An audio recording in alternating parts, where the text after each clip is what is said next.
Welcome back to the Foul Line. I'm your host as usual, Connor Blank. With me as always, Wyatt Hull. Hey. And with us as always now, Nick. What's up? All right, we got a pretty good episode in store today. A lot of stuff going on right now. NBA playoffs.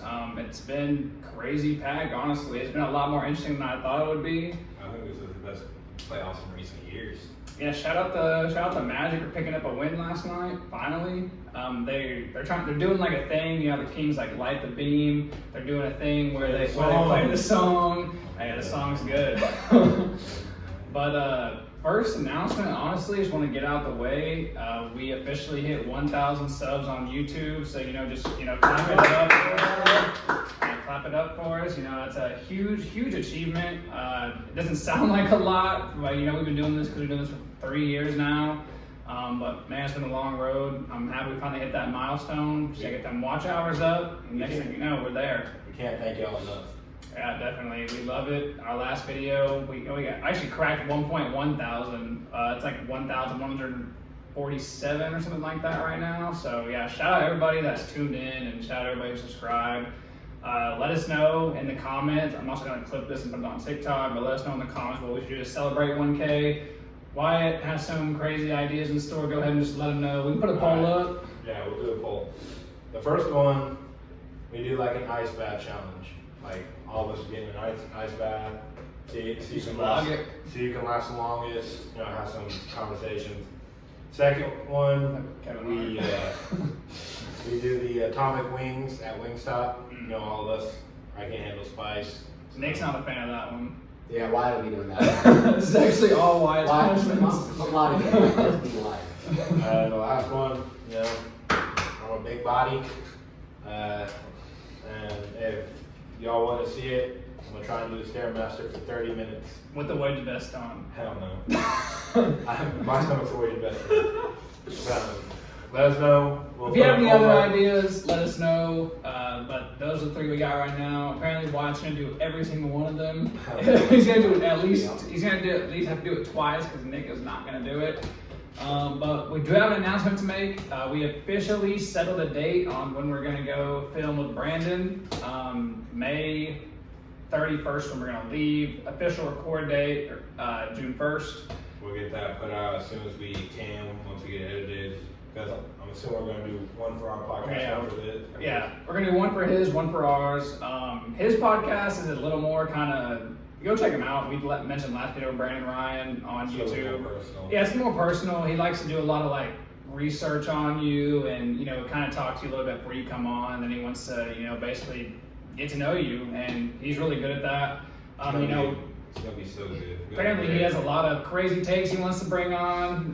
Nick's he thinks LeBron's the GOAT, so Nick's gonna, I think he thinks that. If I'm wrong, I'm wrong, but I'm pretty sure that's what he said. He's also a San Antonio stan, and he's from that area. He thinks Wemby's the greatest thing ever. Him and Nick probably gonna battle because Nick is a Wemby hater. But yeah, it's gonna be fun. Can't wait for that. Let us know, because he's a bodybuilder, let us know if you want to see a workout video between us. Yeah, that's when Wyatt's gonna do the Stairmaster. We'll just do that. You and Brandon can do the Stairmaster, and then me and Nick will film. Yeah, so you can last longer. Oh, He just hit I'm pretty sure he hit 315 on the bench the other day. Brandon did. So shout out him. He's crazy.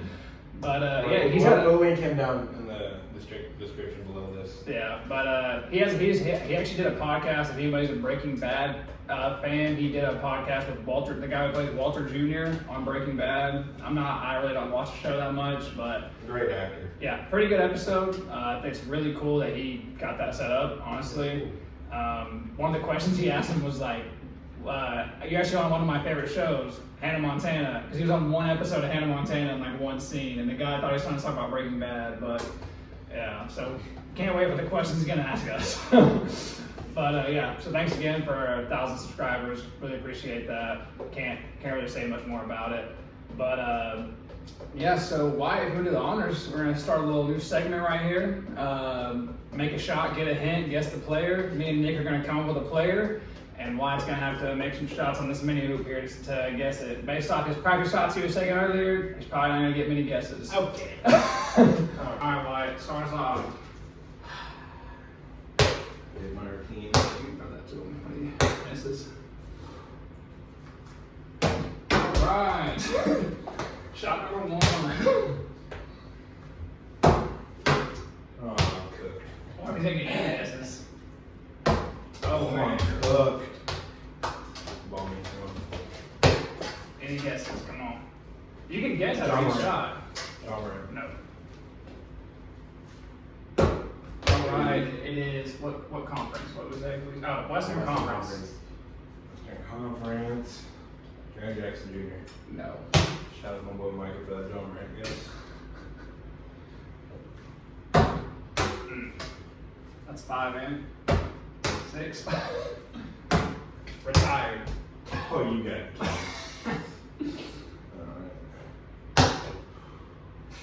Okay, now this is wrong. This This is is wrong. Perkins. Oh, that's a good guess. That's a pretty good guess, Kendrick Perkins. That's a good guess. Okay.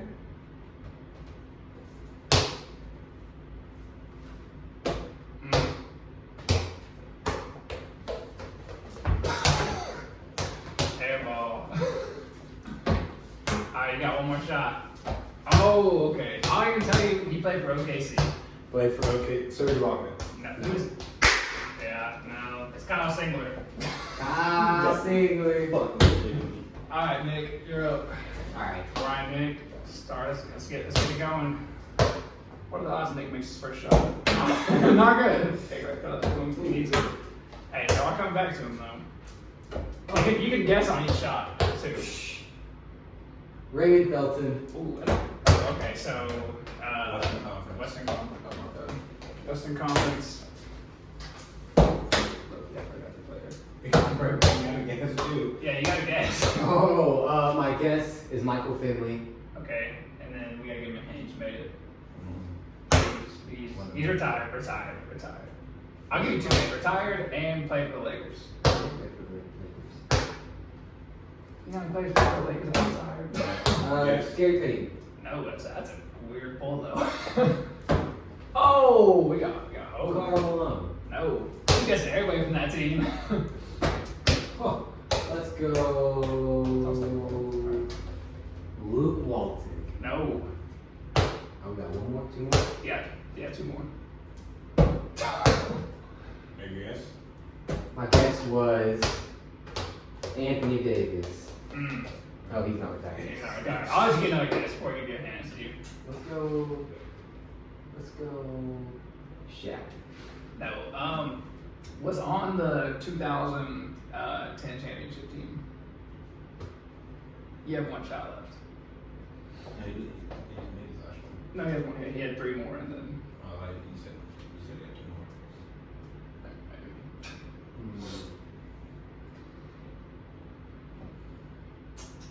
2010.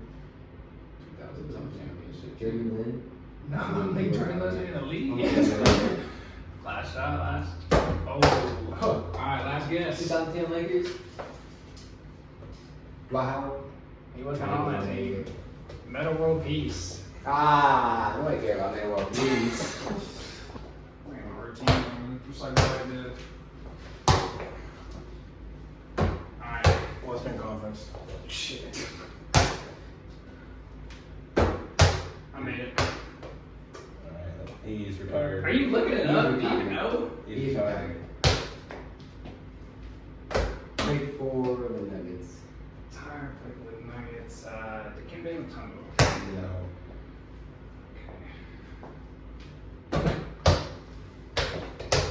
It's 4 shots.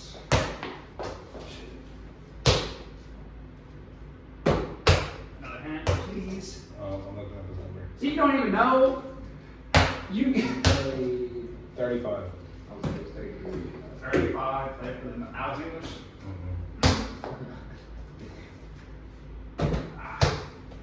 There's like no spin on that. Oh, I just passed it on. Alright, shot 6. Wow, well, give me a hint. Come on. 2011. Did I say you retired? No, you didn't say that. 2011. You was drafted 2011? Yeah. Can't for read.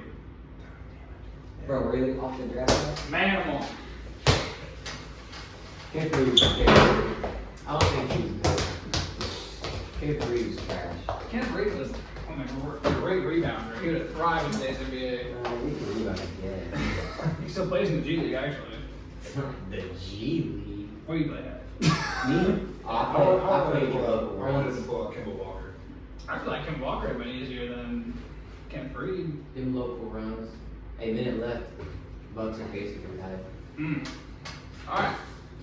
Jump back into things. Like I said, NBA playoffs. They've been ramping up. A lot of tension. Lot of tension. Nuggets are up 3-0. OKC's up 2-0. Clippers and Mavericks. As a Celtics fan. Clippers and Mavericks are up. Clippers and Mavericks are tied 1-1. They play tonight at 7. Bucks and Pacers are tied 1-1. 106 left.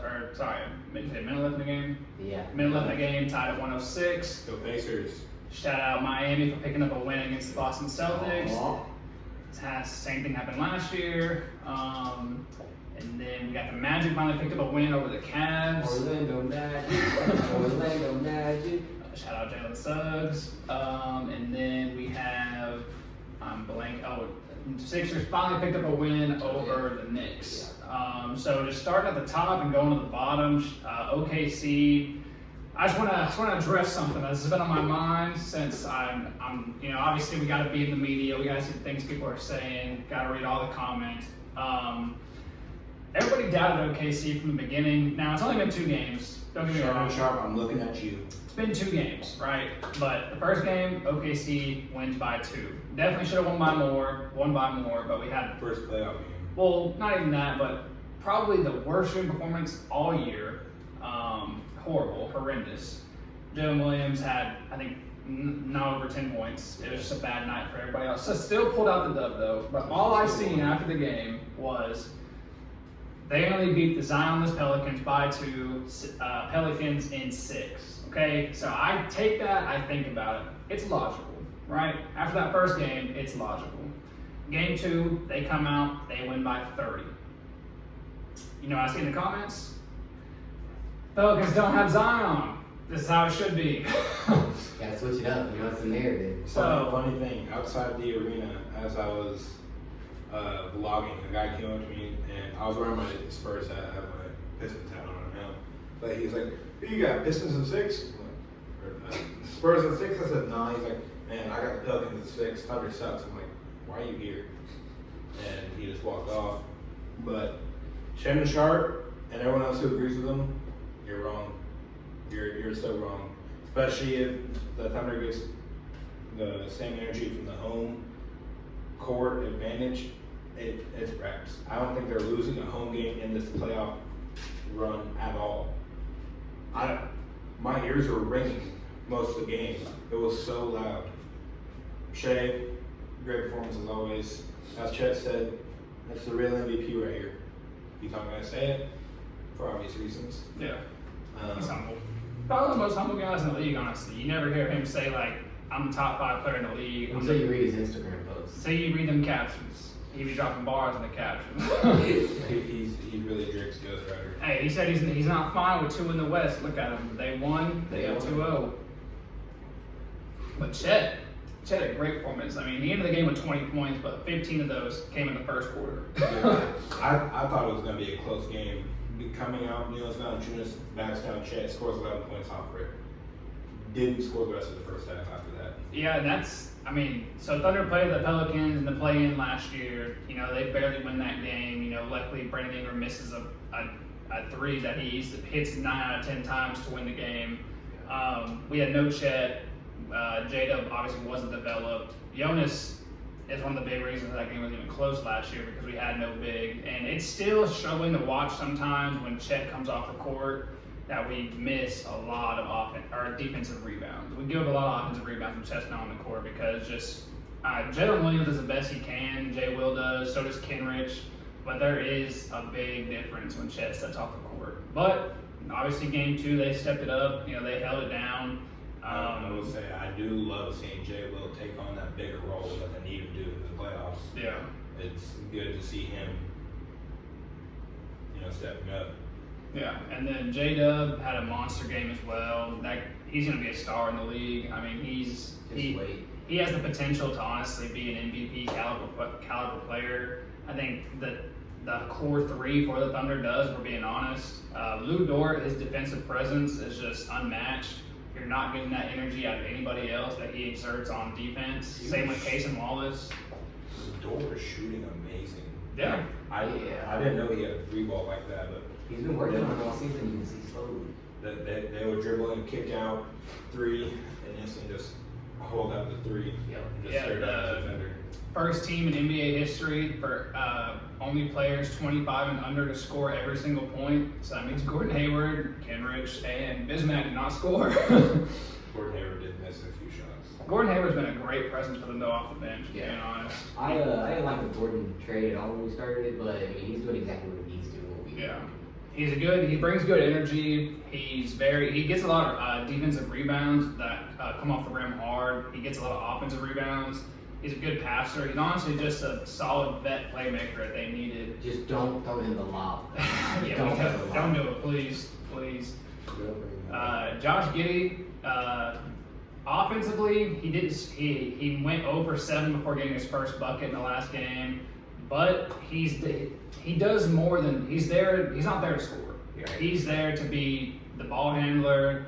He's there to do our sideline out of bounds passes, baseline out of bounds. Like that's the guy you want to have the ball in your hands when you need like a sneaky pass made, a quick pass made, an ATO. That's the guy you want taking the ball.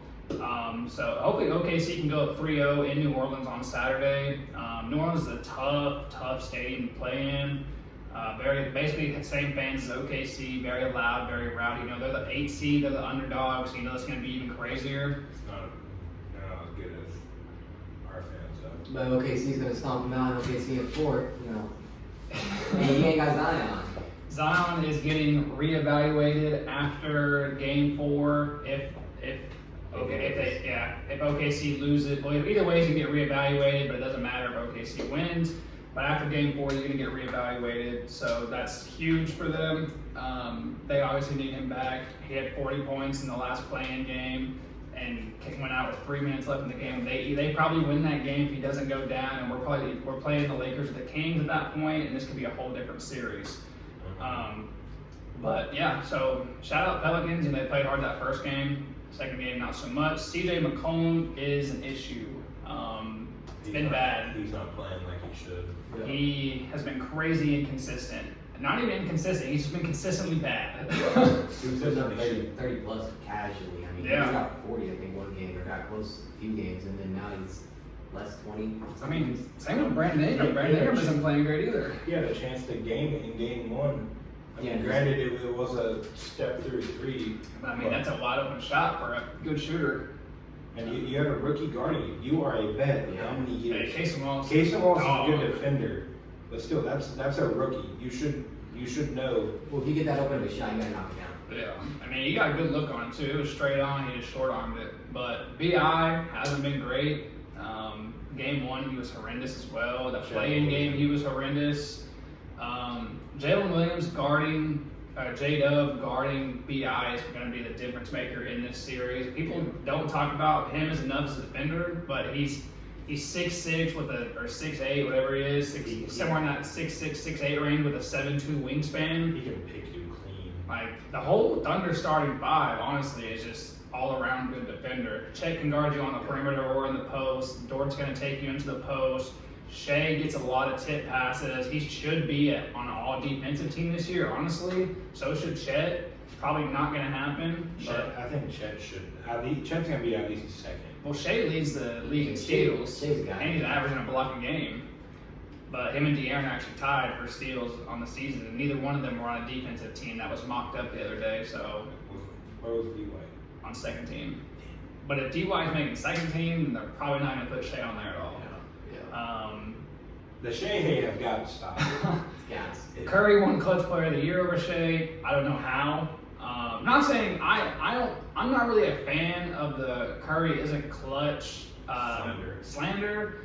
Now don't get me wrong, like there's been moments. He crumbled in the finals when it was 3-1, but Steph recently, even this season especially, hit a lot of clutch shots for the Warriors. He had to. What team did he game it on? That he got. When he kicked the chair. Is that what you're talking about? When he hit that dagger, went off the court and kicked the chair. Yeah, because Draymond got ejected in the first quarter. He was crying, then proceeds to pop I off. remember that was against. Drop 30, inbound spin, pull it from almost half, and just drain it. Yeah, but predictions for OKC versus Pelicans. Does anybody think that the Pelicans are going to get one game? No. No, we're sweeping. We're ready to got the brooms out. Get the brooms out, OKC. We're locking in. Yep. Maybe catch us in OKC on Saturday. Just walking around, talking to people about the game. They play at 2:30, and we're gonna try to get some vlogs down there. Go check out Wyatt's vlog that he got from Game 2. It's on the Foul Line TikTok page. We upload to the Instagram probably tonight, but so check that out. Show us some love. He worked hard on that. Let's go across to the Eastern Conference. Celtics versus Heat.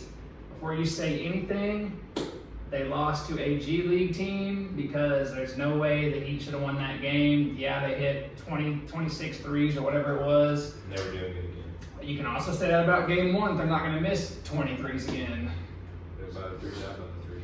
Hey, if the Heat did it before, y'all just wait. They're going to do it again. Listen, it doesn't matter. What did Kendrick Perkins say? Miami can hit 100% of their shots, and the Celtics are still going to beat them. First off, that don't even make no sense because they hit 100% of their shots. They're not going to lose. Secondly, they just beat them. Without Jimmy, without Terry. Shout out Tyler Hero. We got it right here. Shout out Tyler. Put on a show. Shout out Bam. Shout out everybody that put it together. And okay, you can talk about the Celtics now. That's never happening again. I've never seen anything like that. We're gonna go into Miami. And we're gonna make some young Miami fans cry. They're gonna cry. You act like it's gonna be. Shut up. They're gonna cry. Their mommies and daddies. They're gonna be. Oh, we won Boston. No, you do not. Hey, no, you do not. Going to overtime. Bucks and Pacers. 111. Yeah. But anyways, before you finish this rant, Miami did this last year in the Eastern Conference Finals. Y'all see Jimmy's Instagram post, dollars get one. He pasted his face over Jaylen Brown. Man, Jimmy wishes he was as good as Jaylen Brown. Obviously, you don't have to be. For one, he beat Jaylen Brown last year. Two, they just picked up a game without Jimmy. He wishes he could be in Jaylen Brown's scenario, making $300 million a year on the best team in the NBA. And what, not be able to dribble with your left hand? You got those legs. He drops 30 with no left hand. Shoot. How many finals has Jimmy been to? How many finals has Jaylen Brown been to? Well, here's the thing. Either way, the Celtics won't come out the East. Bubble doesn't count. What? That is such a horrible statement. The Celtics lost the Heat in the bubble.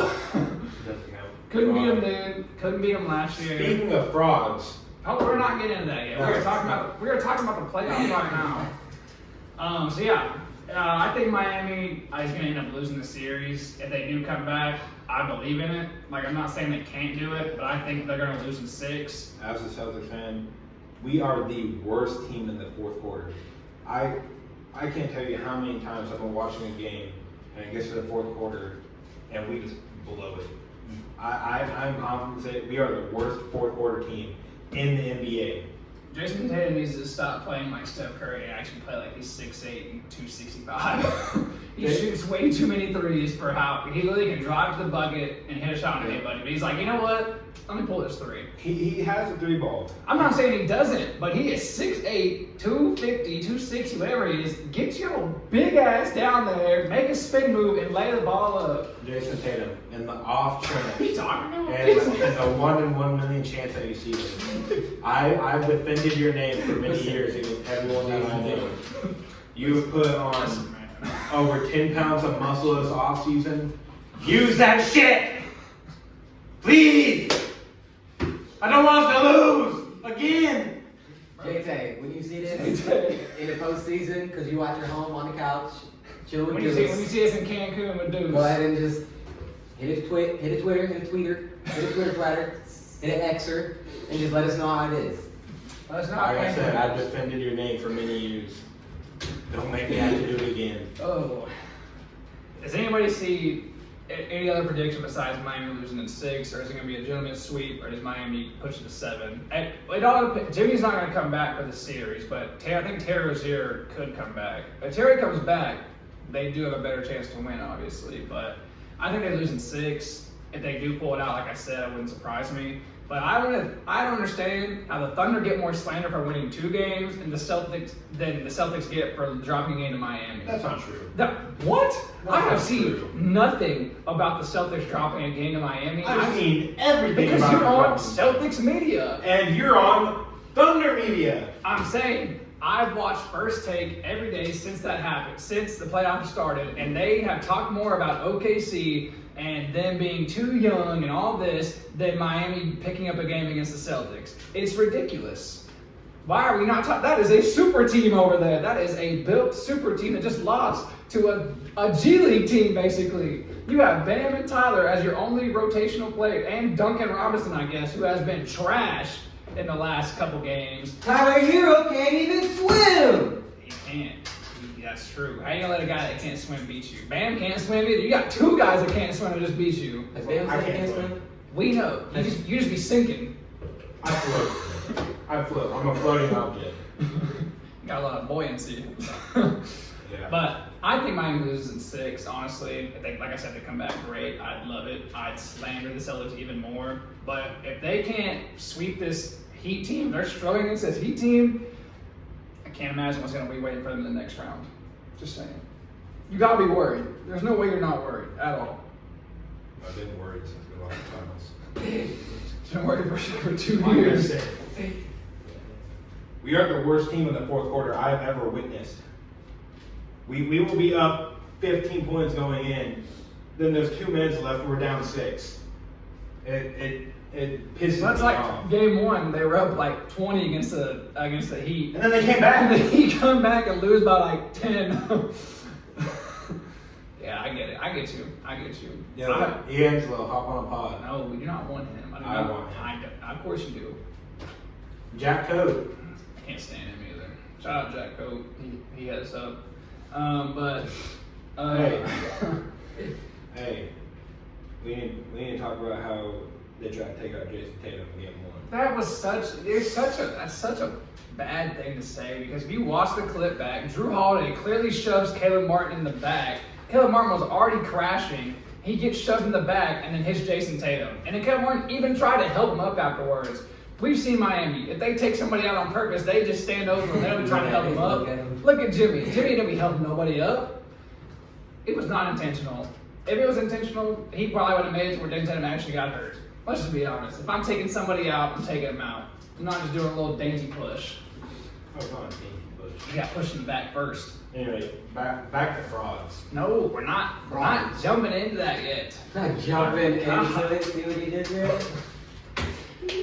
Alright, going back to the West, we have great series. Like I said on the last episode, it's going to feed families. I was correct. Last game was incredible. Mavericks win by 3. First game, not so much. Clippers went on a tear. Hopefully they can do that again tonight. But LA versus Dallas, matchup for the ages, honestly. We've seen them 3 times in the playoffs already play against each other. Luka loves to play against the Clippers. He had a monster game last game. Kyrie's been playing great. Derek Lively has proved that he's deserved to be a top 10 pick in the draft. Daniel Gafford and PJ Washington have been playing great. And on the other side, Kawhi Leonard didn't have the best game back after sitting out the last, I think, 3 or 4. I just think it's the first playoff game. If he would have played game 1, it would have been different. But he's got to get his legs back under him. Russ needs more minutes. Give it to him. Like, he's playing 12 minutes a game still. I don't know why he's not bumped up to probably 16 to 17 range. He's a veteran. He's been there before. He's playing well. Yeah, I would trust him to lead the ball than Terrence Mann. Nothing against Terrence Mann. He's been there before as well.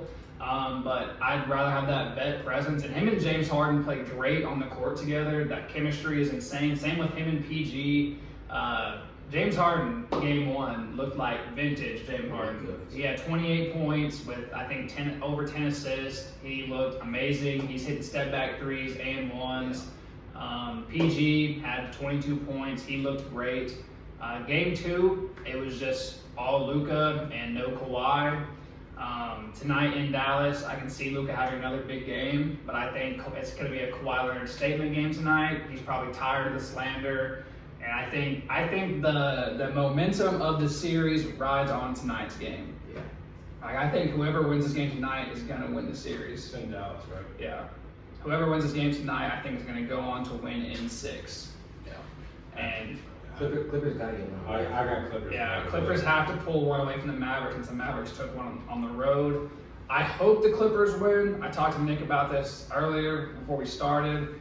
Obviously, I don't want to see the Clippers in the next round because they're the Clippers. Yeah, they're a star-studded team. We beat them during the regular season multiple times. Same with Dallas, but Dallas also beat us by like 32 one time during the season. But I'd rather see the Mavericks because I think Chet can outplay Gafford. He's a better defender than Gafford. Gafford fouls a lot. We've seen that in game 1. Shout out Zubac. Zubac played crazy in game 1. That's also going to be the difference maker for the Clippers. But if the Clippers were to make it to the next round and beat OKC, I would not be that upset about it. Because at the end of the day, I am whoever played an OKC fan. And they better win. They better win it though. They better go get Westbrook. Yeah, they beat OKC. If they beat us and don't get Westbrook a ring, man, forget the Clippers. Just blow it up. Just get rid of them all. But Send them all to Boston. I'm wherever they played in OKC. Russ, KD, Harden. No, I'm talking about going to the Clippers. Why would I talk about Steve Nash? He was a bad Thunder for so many years. But I wish that's the center they need honestly right now. But Make a trade for him. oh, right now Shit for shooting down across the Trade Lindy and Keontae. I'm not trading my boys, Lindy and Keontae. Okay, don't trade Keontae. You can trade Lindy though. I mean, Lindy's homegrown. That would drop morale so bad in OKC. I'm not even gonna lie. That's probably why they kept keeping him around. That would drop morale so much. He's literally from Oklahoma. He played at OSU. He played for the Unit Outlaws. Played for the G League team, and now he's on both rosters. But yeah, I think the Clippers are gonna end up winning it. I hope, anyways. But next round, if OKC and the Clippers both make it, whoever wins, I'm gonna be happy. Yeah, bravo. Yeah, but who do y'all got in this Clippers and Mavericks series? Who is going to pull it out? Clippers. And what? However long it takes them. Do you think, 5, 6, 7? Think about Yes. Just answer the question. How many games? All of them. Hey, No matter how many the Mavericks win, Clippers got it. All right. They can go. If they can win the rest of the games. They can go to 7. Clippers are winning. It's gonna be Clippers in 7. I think Mavericks gonna get one at home, but Clippers also gonna take one back at home. Yeah. If Kawhi comes back and he's been playing for 3 or 4 games against the Mavericks and they can get to 7 games, Kawhi's gonna have a game 7. Luka's gonna have a game 7. We know Kawhi is in the playoffs. I think it's gonna go get 7 games, and I bet you the Clippers pull it out. This might be my favorite series so far. Honestly. It's only been 2 games, but it's still my favorite series because. Yo, watch. Russell Westbrook's got a triple-double coming. You heard it right here. We'll see. Bouncing back to the East, we have Magic and Cavs. Cavs dominated the first 2 games at home. Expected. Nothing against the Magic. Cleveland's just a hard place to play in if you're not the Cavs. And the Cavs just have the experience. You have D. Mitch, who's been in the playoffs since he was a rookie. They're big, too. Yeah, you have Jared Allen, you have Evan Mobley, like those. That's a defensive. That's a defensive team. You got Dean Wade. Dean Wade has been a great shooter for them. Darius Garland. He comes out when he needs to. They just have it all around basically. They're a team that nobody has been talking about. They're gonna be a tough team to beat because of those bigs, and obviously Donovan Mitchell. And their bench is good too. They have a good bench. Max Strus. Yeah, Max Strus was a great pickup for them in the offseason.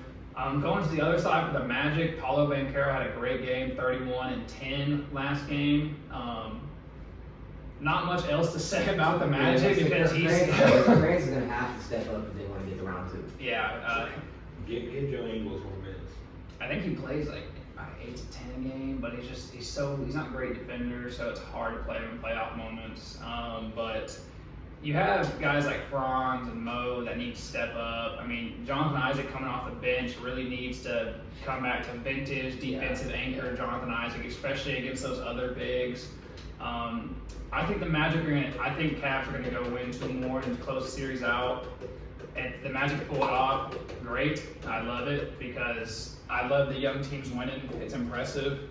and the Magic from being, bottom tier team last year to Yeah. 5th seed this year. I love that Jalen Suggs is playing to somewhat of his potential now. Yeah. Because coming out of college, like I watched him game against UCLA. So depressed by that. Good Zags. But yeah, I've loved Jalen Suggs since he came into the league. I was kind of upset that he got drafted by the Magic, but I mean they're turning it around.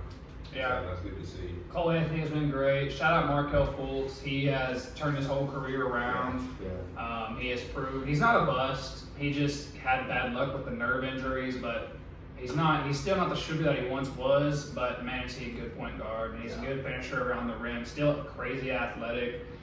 So this is really a comeback story for him. The Wagner brothers have been great all season. It's really up to them if they want to close the series out or not. And then going to that topic in the West, the Lakers versus the Nuggets. I've said it since we had Nuggets before. Yeah. Darvin Ham is the worst coach in the NBA. Darvin Ham and Cheese needs to go ahead and hang it up. What do you think, Nick? Denver who? Hey, my high club. I'm gonna be my eye on the Denver Nuggets in Game 7, bro. Lakers in 7. They're not coming Ron back. gonna come out and put a 50 piece up one game. D'Lo was Davis on. gonna come out and put a 50 I piece up think it's one kind of game. ironic that LeBron said at the end of the day it's with basketball. But if they were up 3-0, it'd be, man, we told y'all we were gonna be here. We told y'all we'd be up. D'Lo was on his phone in the middle of the game yesterday with his shoes off. He is clocked out. He had a Klay Thompson impression. 0 points. LeBron, I'm not saying it's time to retire, but you have the player option this summer. Okay, so you might be taking your son, so take us up, bro.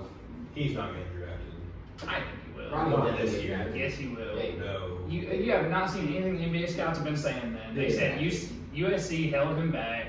He has pro talent, but didn't get to use it at USC, which is true. USC was crazy guard heavy. If he was anywhere else, he probably would have started. But USC had 2 guards that were already projected to go top 10. But I think he I can see him falling to the second round, and I hope he does, because that gives us a chance to trade or get him. I don't think we need him. he's really a But- Drew Holiday archetype. Yeah. Like he's a great defender and a good shooter. But I think I would say he's more athletic than Drew Holiday.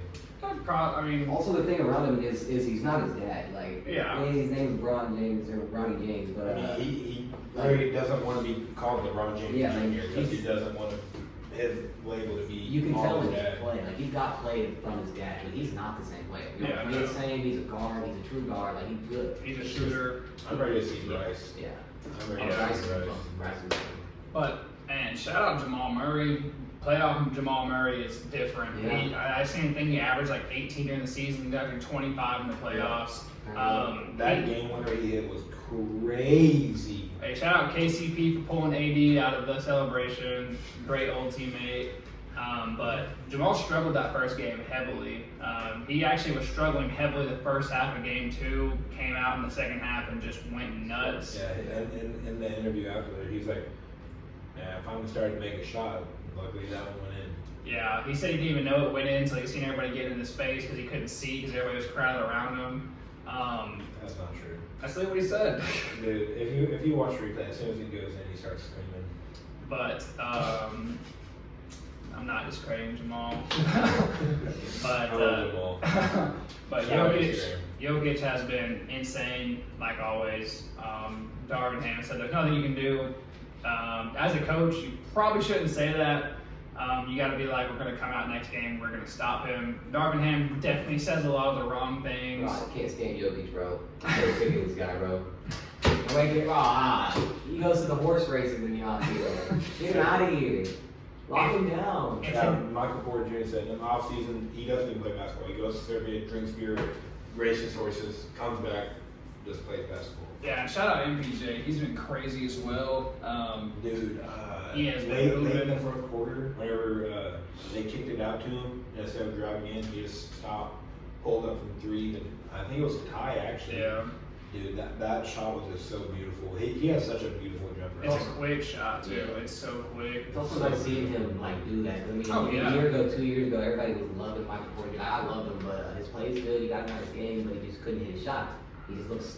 He doesn't. They didn't play when he was good, but now he's He never come around. was labeled as just a shot chucker. Yeah. I mean, he was labeled as a bust for the longest. He was a projected #1 pick when he came out before he got hurt, and then he literally broke his back, and then he had 3 back surgeries where he came into the NBA, got picked 11th or 13th by the Nuggets, played like 2 games his rookie year, got hurt again. Everybody clowned him for the injury because he went up for like a layup and hit the front of the rim, and his back really messed up again. And now, 2 years later, here he is, NBA champion. If they don't have him last year, they don't win that finals. Yeah. And this year, they're on another run. If Denver continues to play like this, they're going to repeat. Nobody is going to stop them if they continue to play like this. I think Michael Porter Jr. is one of the players that changed the narrative of being called a bust so early in your career and facing injuries so early in your career. Like Curry was so injury prone, and then he bounces back from it. Like, those players are the type of people that I root for personally. Yeah. Because their story is just so amazing. Yeah, no, I agree. Like I said, Marco Fultz, another one of those guys bouncing back from everybody thought he was going out of the league. But Jonathan Isaac. Yeah, Jonathan Isaac. But yeah, I think obviously Nuggets are going to sweep. I think they're going to sweep them again. Nick does not think so, but you can tell by everybody in the Lakers' demeanor that they know it's over. LeBron walked out of 2 post-game interviews. He can say that he blamed the refs because of that foul on D'Lo, but you blew it. I'm not even saying it because he hit him in the face, but it was after the shot. But still, you still blew a 20-point lead after that. And you missed the game winner. Yeah, he definitely. Yeah, when he missed that shot, he was like, "I'm about to get slandered on TV tomorrow." My favorite part about the interview is AD. Just the reporter's like, "How do you feel about the moment that shot?" He just walked out. And AD said at the beginning of the year, me and Bron had them talks. We can't wait to play the Nuggets. Well, we'll play the Nuggets. You're playing the Nuggets and you're down 3-0. So what's your plan now? If they come back down from 3-0, I don't even know. Your point guard was on Instagram in the middle of the game yesterday with his shoes off. He was already on his burner on Twitter himself. He doesn't even get on his burner. He used to be talking on his own account. He don't even care. He's made his money. They say he's going to exercise his player option this offseason, so D'Lo probably won't be a Laker anymore. I mean, with Bron wanted him back. And D'Lo played, don't get me wrong, D'Lo played phenomenal all the way up until the playoffs. Yeah. Like after the trade rumors came out at trade deadline, D'Lo started hooping like crazy, had that crazy game against OKC, had a couple more 30-point games after that, and then again in the playoffs, D'Lo crumbled, just like last year in the Western Conference Finals. And I seen somebody say, I bet you wish you had Russell Westbrook now. They used him so wrong. He gets slandered. You put him in a corner. He's not a shooter. They for real could have gotten him. He still averaged 18 points a game in the corner. That's why Darvin Ham is just the worst coach I've ever seen. Darvin Ham, Frank Vogel, they were both bad coaches for LA. Yeah. Frank Vogel was good one year when they won at the bubble, and then turned around and was trash the next year. But Kyle Kuzma tweeted, he was like, I think he said something like, they want you now or something like that. If Kyle Kuzma on this Lakers team, I'm not saying they beat the Nuggets, but they probably win a game at least. Kyle Kuzma, Kyle I Kuzma. love Kyle Kuzma. He got his ring, now he's on a trash team. Him and JP are just chilling over there. He knows they're on a trash team. Like they don't even care about winning games. He literally could have got traded to the Mavericks at the deadline, but he said no because he wanted to stay and build in Washington. If they had Kyle Kuzma, they're probably they're making a run right now. If they have Kyle Kuzma. That's a crazy lineup. Kyrie, Kuzma, and Luka, yeah, that's nuts. Plus PJ Washington. Do you think they keep Derek Lively? Yeah, they probably should make the same trade they made for Gafford, but they didn't. So, but yeah, Lakers, it's over. Nick, it's over. Just cheer for OKC. At least OKC winning games. Lakers dynasty is over. Not winning a championship for the next 30 years. 30 years is probably wild. 30 years is crazy. Man, I'm all here for the Lakers slander. hey, After Kobe left, I couldn't give two shits. Lakers Nate. Lakers are 14. So now we can go to what Wyatt wants to talk about. Before he starts going crazy, shout out to the Knicks picking up 2 games. They definitely shouldn't have won game 2. That was one of the craziest doubleheader and that we've seen in a while. That was just a great night for basketball. That was a crazy game. The Knicks and Sixers. Jalen Brunson finally had a good game last night. Obviously they lost, but he has been shooting horribly the first 2 games, so I'm surprised they've been winning. Shout out Josh Hart. He has been a great shooter. They've been leaving him open and sagging off, even making him pay for it. DiVincenzo sucked last night, but the first 2 games he showed up. I don't know if y'all seen it. Kelly Oubre got in a car crash last night after the game. He crashed his Lambo. Him and a Hyundai Elantra crashed into each other. Both cars had to be towed. Don't know if he got hurt or not. Kelly Oubre has crazy bad luck when it comes to being in near vehicles. Yeah. He was ran over by a motorcycle 3 months ago. Came back and still playing. Shout out Kelly. What did Ben Stiller say? Kelly Oubre. That was hilarious because he only had 3 points the next game. But shout out Tyrese Maxey. He's been going crazy as well. I didn't know if he's actually top 5 in jersey sales. Tyrese Maxey is. It's crazy. He needs to get out of Philly. You know, the funny part is, Philly could have Mikal Bridges right now if they didn't trade him on draft night. They traded him on draft night, and I'm pretty sure Maxey, if I'm not wrong. Or no, not Maxey. It was not even a good player. They swapped picks, and Mikal Bridges. Because Mikal is his mom. They're from Philly because he went to Villanova. His mom worked in the Sixers stadium in concession, and then they traded him to the Suns on draft night. That had to be heartbreaking. Yeah, because he got drafted by Philly, and they were like, "Oh my gosh, like his mom works there, like it's crazy." And then they traded him, and then now I bet they wish they had him. But Maxey's been insane. Joel had 50 last night. A lot of issues with Joel. He got I don't know if anybody's noticed. Probably have. Whole left side of his face has been tweaking out. If you notice, he's like blinking with one eye. He got diagnosed with Bell's palsy, which is just like basically the whole left side of his face. You know, could end up being like basically paralyzed if he doesn't get it taken care of. So that's definitely something to worry about. But they picked it up early. He should be fine.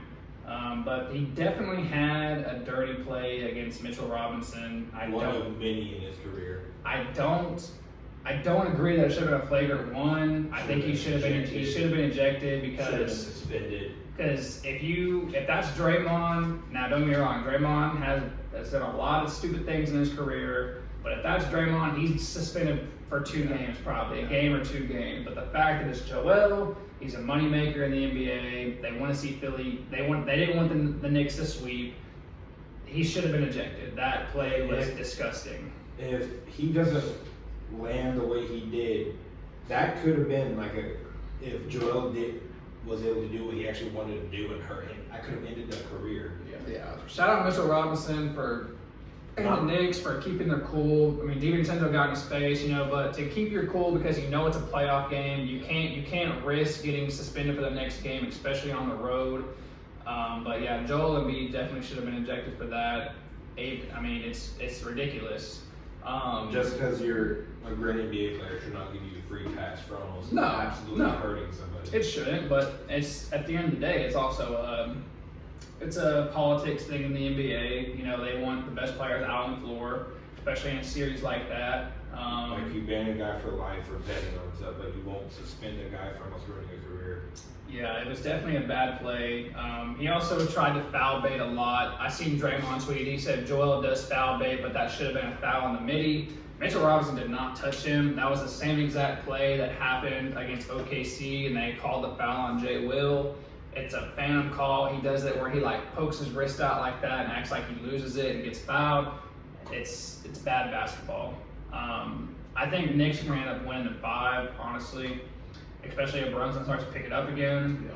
I wanted to see Joel lose, and I want to see him lose even more now because I just don't think there's any place in basketball for things like that. And he's the kind of guy to not play for his own country and go play for the U.S. Yeah. Come on, bro. Not even the fact that he's not from France, but the fact that he wrote a letter basically begging to go play there, get his citizenship, committed to go play for them, and then turns around and says, I'm going to play for Team USA. So not only did you turn your back on France, you turn your back on Cameroon, where you're from, and you don't go play for them, you tell France, you beg them to play for them, they let you, and you still turn your back on them. I just want to win somewhere. Yeah. People wonder why I don't like him.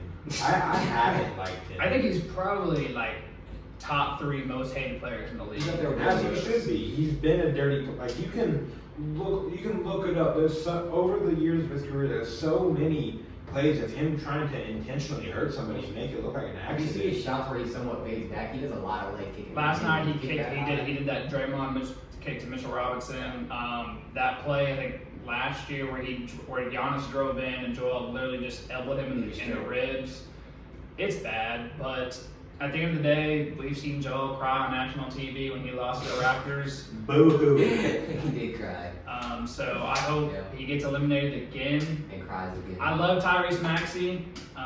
Get away from Joel. No, I think Philly's probably gonna end up building around Tyrese. It's probably the best path for them to go. But yeah, I hope Knicks win in 5 like I predict. But Hey, Philly hasn't done anything since that guy flipped off for us. Just saying. Philly hasn't done anything even before that. Just saying. It's not great. But kind of bouncing back to the Lakers Nuggets series. Now, don't get me wrong. Obviously, Jordan's lost in the first round before. Kobe's missed the playoffs. All the greats, struggled at one point in their career. I mean, honestly, Magic's missed the playoffs. You could say something. You could put an asterisk next to every, top 10 NBA player of all time if you wanted to. People love to. Honestly, besides Bill Russell, because dude. No, he has an asterisk. He played with Plumber. But I'm just saying, not even who he played. I'm just saying, if you go by championships, that's the only person that he won them. So People love to use the argument of Jordan not being the GOAT because of his early round playoff failure. you know what my favorite thing is that I like to say? LeBron was so against the play-in when it first happened. He said it was dumb, that, if you want to make the playoffs, be the 8th seed. How many times has LeBron been saved by the play-in? He's been playing, 3 times now. 3 consecutive years, I think. Right? Because they beat the Warriors, and then, this year, and then they played them again. Last year they actually made the playoffs. But still, no, they were the 7th seed last year, right? Hey man, play the system. I thought they were playing a team that made the. Yeah, because they beat the Timberwolves first game, and the Timberwolves played the Thunder. So yeah, that's what I'm saying. Like, it's ridiculous. Like, he says that he hated it, and now he's been saved by it multiple times. Obviously, back then the play-in wasn't a thing. It was either make the playoffs or don't. And also in the first and second round, it used to be 3-0, and you're getting swept. They only played best of 5.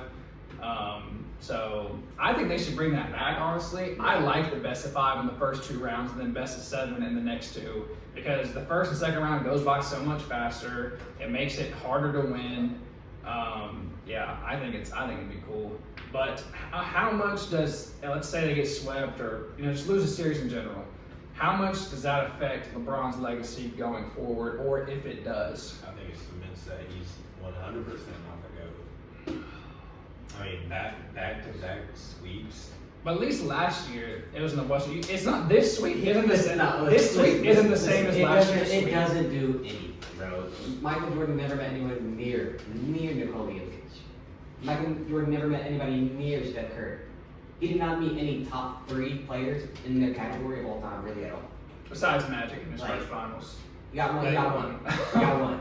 Like, and listen, LeBron. Yeah, it sucks. I mean, in the next You don't 20 have- years, You don't have he'll 6 be and 6. too. You don't have 6 and 6. But he made more than Michael Jordan has ever made or ever thought of. He has capped Michael Jordan Let's in go band for band, MJ. every single stat almost. How many MVPs did LeBron have? How many doesn't matter? Like that's my thing. Braun is better. Like, his play is better. It's been proven. It's seen. Like, players even be like, yeah, Braun's good. He's better than. I mean, yeah, he's good, but in the argument of GOAT, it's not a matter of being good and doing good in your time. Like, in LeBron's time, defense has slowly trickled away. I wouldn't see. Like, not trickled away. I'm not even saying that. I don't agree with the thing that defense has gotten worse. I just think the offense has gotten so much better. It's almost to the point to where every player has become. We had Malachi Flynn drop 50 points off the bench. Like, that's ridiculous. And he dropped 92 in the pro-am like 2 years ago. So it's not like this is a. But that's what I'm saying. Anybody can go score in the NBA. It's like, defense isn't worse. It's just the talent level is so much. it's not even better. It is better, but it's also just different. Like, back in the 90s, the rules were way different. Like, people don't think about that when, talking about GOAT arguments, things like that. Like, the rules from even 1990 to 2005 are way different. Like, Shaq changed a lot of things. Kareem changed a lot of things. The back to the basket rule, the 3 seconds on 3 seconds defensive in the key, or whatever it's called. Like, so many things changed, but MJ played against greats, obviously. Hall of Famers. Hall of Famers. I mean, if you think about it, like, let's go over who he beat in the finals. He beat Magic, he beat Barkley, he beat... Whoa. Do not say Barkley is a great. He's a great player. Amount of rebound, he could get some boards. I'm not saying he's top 10 players of all time, but he was a great. He was good. He was an MVP in the league. But back to what I was saying, in this argument, it's not a matter of who's good, it's a matter of greatness. Michael Jordan is the definition of greatness. He saved this league from going under. He put Nike. That's not an argument. That's not an argument. We're not talking about what they did. Like, we're talking about greatness. I get what you're saying, but like, we can't. It's not LeBron's fault the NBA was failing in the '80s. Like, it's not MJ's fault either. It's not like MJ came into the league saying, "I'm gonna save the NBA." Like, no, that's not how it works. I don't think that's. All right, then take that out. Even talking about Nike, like, yeah, MJ signed with Nike and that saved their company, but like, come on, that's not. Take all that out then. How many teams has LeBron hopped around to get who he wants so that he can have a better chance to win? Jordan stayed with the same team. Look at LeBron hopping from the trashy Cavs team that he was on to the Heat team, who had already won a finals, to going back to Cleveland, having J.R. Smith, having a Kyrie Irving. I like how you used J.R. Smith first. I would have started with Kyrie. And then going to the Lakers, pulling AD from New Orleans, whenever AD was already a top player in the NBA, pulling him to your side. He pulled J.R. Smith with him too. He had Dwight Howard. He had all of those good players, and Jordan never did. Every team Jordan played against in the finals didn't have 2+ All-Stars that were actual All-Stars. He also had 2+ All-Stars on his team almost every year. Nah, Pippen, Rodman for 3. Rodman was I don't think he was ever an All-Star on the Bulls, if I'm not mistaken, because he was just a rebounder. I don't think he ever made All-Star. He was the top 3. And then Stockton and Malone, they were All-Stars. Barkley was an All-Star. Magic, obviously. That's the thing that you see. Michael Jordan had those guys all the time. Like Michael Jordan has more MVPs. He has more scoring titles. People always like to bring up LeBron's best scorer. How many scoring titles does MJ have? Yeah, he has a lot. 11? Yeah. He has 11. He has a DPOY. He got snubbed from MVP by Karl Malone. Who? He also got snubbed in '89 by Magic. I don't even know how the NBA still messes with Karl Malone. That's real. That's so real. That's a conversation that needs to be had. Where was it? In the dunk contest, judge? Come on, get him out of here. Dude, put him in jail. It's too late. It came out too late. Statute of limitations. But I'm forever gonna say, like, if I think if LeBron wins another ring, I would move him into the 1 spot. But I think if you say LeBron's the GOAT, you're not wrong. If you say MJ's the GOAT, you're not wrong. I think those two are the most interchangeable players in NBA history. I'm going to say MJ's the GOAT, but like, if you say LeBron's the GOAT, I'm not going to be like, that's horrendous. Why would you say that? Like, there is definitely an argument for both sides. And if you said LeBron was the GOAT, that's also a right answer. There's not a wrong answer. Now, when people say Kobe deserves to be in that talk, that's a wrong answer because he's not even top 5 in my book. Bird's top 5. It's hard for me to throw Kobe in the top 5 just because of only having one finals, him not getting the finals MVP when he played with Shaq really, I think, hurt his rankings and legacy. I have Tim Duncan over Kobe. I have Bird over Kobe. I have Shaq over Kobe. It goes Jordan, Bron, Kareem, Magic, Bird, Shaq, Tim, Kobe. Pretty sure it's mine too. 9, I don't remember what I have, but I have Curry at 10. I still have. People can say they play against plumbers, whatever. I still think Bill Russell deserves to be in the top 10 NBA players of all time. He has 11 rings. I think that's what I have. Like, I get he played against plumbers, but he still has. But if we're talking about greatness, greatest players of all time, he has 11 rings. He can't not be in the top 10 conversation. Like, if you have him right outside the top 10, sure. But like, also Wilt. Like, yeah, they didn't play against. Wilt. Battled Kareem in his early years and Bill Russell in his late years, and also that's when Elgin Baylor was in the league. So those are guys that. There was talented guys in the league. Not everybody was crazy talented. But I think you still have to respect the beginning of basketball and the guys that paved the way. And, I think they deserve to be in the bottom of the top 10. I don't think Curry's in my top 10 yet. I had to put him in there. He's 100% over KD. Oh, for sure. Like, I don't know how people still get mad at me whenever I say that. Yeah, he's definitely. But back to the rest of the question. Hey, I was just saying, LeBron beat Curry, so. Hey, 72, he was better than Jordan's team. LeBron beat that. That's what I'm saying.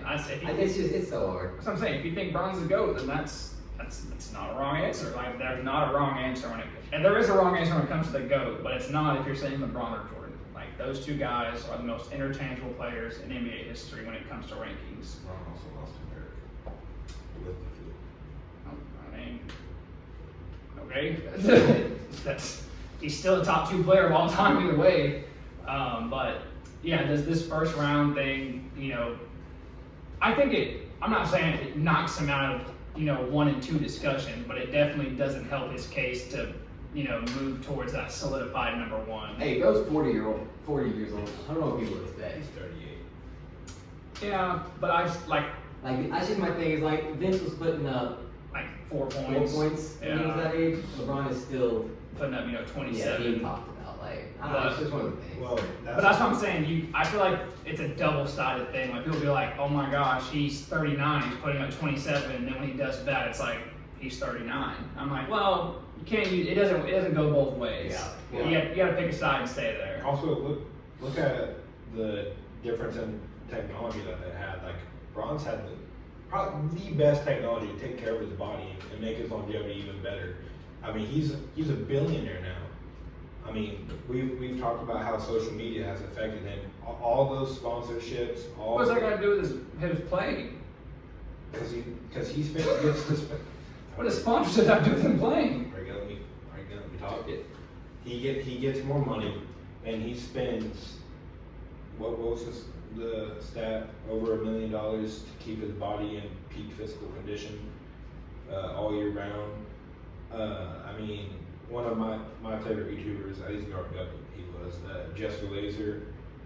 He did like a whole month of living how LeBron does, his treatment, his recovery, all that, and it was just like I didn't even know some of that stuff existed, like the cryo chamber or whatever that LeBron goes into, the compression pants, all that stuff. Like, LeBron has taken care of his body better than anyone I probably have ever seen. Yeah, but there's a cryo chamber right on the road if you want to go.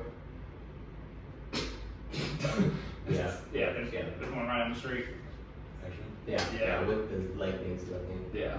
It's not that crazy. I didn't know that. I've been in one before. It's not that wild. It's like most of the time if you have surgery on any part of your body, you get thrown in one during your recovery.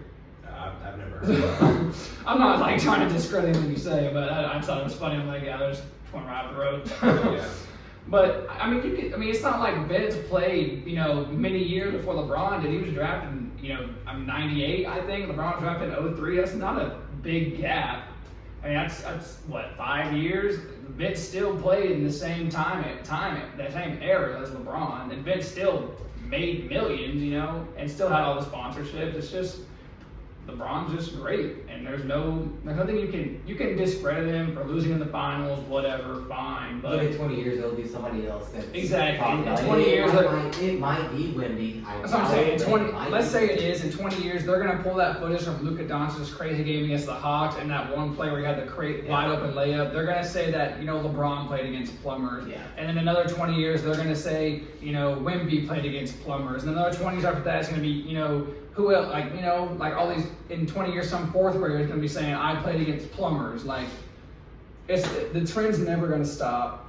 It's people saying we're done with the 90s. In 10 years, they're gonna say we're done with the early 2000s. Like it's a trend that's never gonna end. No one's ever gonna be happy with rankings. Nobody's ever gonna be. There's never gonna be a perfect ranking until ever. There's always gonna be somebody with a different opinion, and it's always gonna be Shannon Sharp. Or Skip Bayless. I miss their show so much together. I wish it never ended. Skip is the worst. But he's so entertaining though. He's so entertaining. Who I hate? Colin Cowherd. I can't stand Colin Cowherd because he bashes every player that went to OU, plays in Oklahoma. He loves Shea though. I didn't have that big a problem with him until he did what he did to Dwayne Haskins. What do you do? Oh yeah, Dude, yeah. that was like his show should be gone for doing something like. Did he even apologize? I don't think so. Yeah, no, you're a coward. I don't. It's his last name, so. But what's kind of some potential off-season moves that should happen, or maybe that y'all just want to see? I'm gonna start. I think Klay Thompson should get out of Golden State. I think if he wants to have the chance to revamp his career and play like Klay, he needs to go somewhere where he's going to be a vet presence, where he can probably come off the bench majority of the time, maybe fill a starting role. I've seen things like Orlando. I've even seen the Lakers. I've been saying Klay the Lakers for the last 3 years because that is literally the person, somebody like that they need, a good 3-and-D player, not Vando. Like I think I can see him going. I could see Klay go to the Heat. The Heat, that would be interesting. That would be really.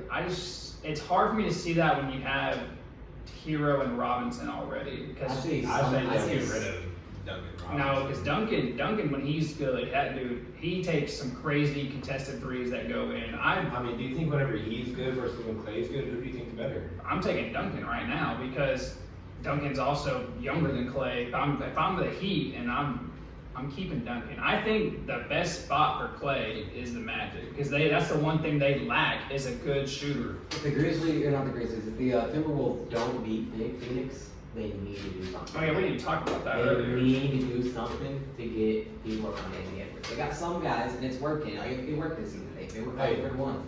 Speaking of the Suns and Wolves, I think the Suns about to get swept. But anyways, Hey, like I said, they have KD. we got Jay McDaniels. If If they sweep them, that quote's going to go down crazily in history. But Oh yeah, how does that affect KD's legacy? Like, I think if they lose that, KD's out of Phoenix. no, I don't think it affects KD's legacy because KD's been open. Here's what sucks. If KD leaves Phoenix, he's just going to be known as the guy to leave when he can't win. And the thing is, like, He's already known Now, as they that. already but I'm did. just saying, like, every time KD has left, dude was hooping. In Brooklyn, he was hooping. And he's been hooping in Phoenix. Bradley Beal has been so underwhelming this year. It's been insane. And they also have no bench. I think. I've come to grow to say that I'm obviously upset Katie left OKC, but I'm grown to the point to where I understand at this point. If you're in the NBA, at the end of the day, it's a business. Not like that, though. No. Okay, listen. Not the way he went about it, but if he would have left, like let's say he still leaves, but does it the more professional way, then it's fine. Yeah. But obviously the way he went about it, not telling his teammates, just basically not even giving them a warning. Going to the team that just beat him. Going to the team that just beat you, that went 73-9. Like, The team that you choked against. that's what I'm saying. But if he goes about it a different way, I still understand him leaving, just not the way he did it. He's still one of the best I offensive players. think if he goes about it a different way, we may even get to see a reunion with him and Russ. No. I'm saying, like, I don't think in any universe KD stays because he wanted to go out and do it on his own and, be able to be. Do it on his own, it's kind of ironic.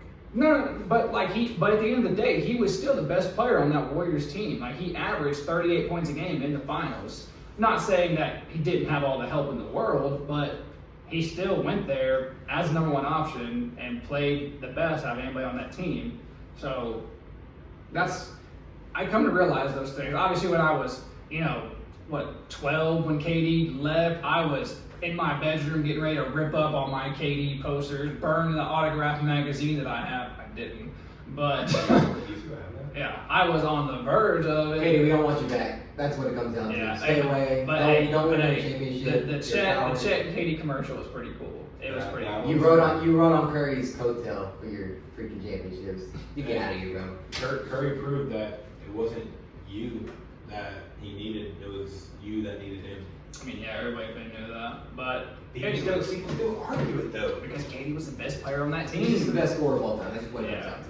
But anyways, it doesn't mean shit for KD if he loses this series to the Wolves. It doesn't because he's still playing KD basketball. He's still putting up, crazy amount of points. He's still KD. I mean, Devin Booker and Bradley Beal have not shown up for him. Their bench isn't good. Like, they're just not. They got Eric Gordon though. Eric Gordon he's a hooper. He be hitting threes. He's a big reason the Clippers even made it to the playoffs last year. I wish they would have found a way to keep him. But yeah, so I can see Clay going to the Suns. I wouldn't be bad if they had the cap room. Like if KD ends up staying, like that would be a nice pickup for them to have. The Wolves too. Yeah, I can see that. They definitely need some better shooters. It's Kyle Anderson attempting 4 threes a game isn't what you want. They just need. Honestly, they need a middle. They don't really need really dominant big. They also don't need a strong guard. Oh. The Timberwolves. Timberwolves have dominant bigs. That's why I said they don't need that. I'd say that they need, a really solid three. Because they have Ant to, run the guards. Honestly, I wouldn't be mad at Klay Thompson coming off the bench for OKC. OKC could attack a lot of people. I would not be mad at all. Why would you be mad? We could attack a lot of people. It doesn't matter if you like him or not. Him off the bench with Isaiah Joe, When people like Buddy Hield off the bench. with Casey Wallace, that would be like the deadliest three-point shooting bench in the league. I wouldn't mind a Bogdanovich off the bench. I wouldn't mind Buddy Hield at all. I love Buddy Hield. Dude, I would love for him to come to Oklahoma again. I was hoping before Blake retired, he would retire with OKC. I'm hoping Westbrook comes back I'm off the so bench. surprised he never came to OKC. I was hoping that he would just ride the bench at OKC and just hang out. Like what he did with Boston. But I mean, at least Boston, he played.